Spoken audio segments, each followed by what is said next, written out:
JNU campus में एक बार फिर छात्र राजनीति गर्मा गई है। छात्र संघ चुनाव की प्रक्रिया के बीच कैंपस में लेफ्ट और राइट विंग के छात्रों के बीच जोरदार झड़प हो गई।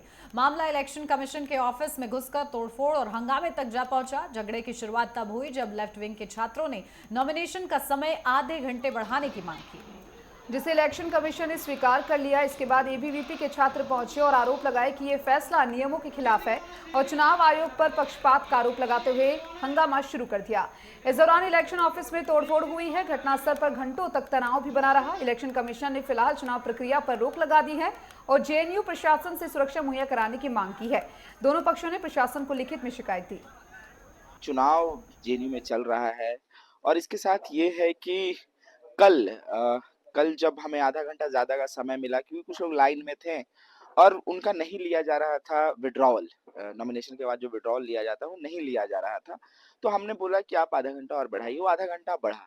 लेकिन जब वो आधा घंटा बढ़ा तो उसी के बीच में अखिल भारतीय विद्यार्थी परिषद के 4-5 गुंडे कह लीजिए वो घुसते हैं, मारपीट करते हैं और उसको जी, जो इलेक्शन कमेटी यहाँ पे बनी गई है और उसके जो चीफ सीईसी जो कहे जाते हैं, वो लेफ्ट के इशारों पर बिल्कुल काम कर रहे हैं। वो अपनी ही दी गई गाइडलाइंस, अपने ही दिए गए शेड्यूल को बार-बार ब्रीच कर रहे हैं और सिर्फ और सिर्फ उसका ये कारण है कि इस कैंपस में जो तमाम लेफ्ट के ऑर्गेनाइजेशंस हैं, जो सिर्फ अपने अस्तित्व को बचाने की लड़ाई इस कैंपस में लड़ रहे हैं, उनका एक ग्रेटर ग्रैंड अलायंस इस कैंपस में फॉर्म हो सके।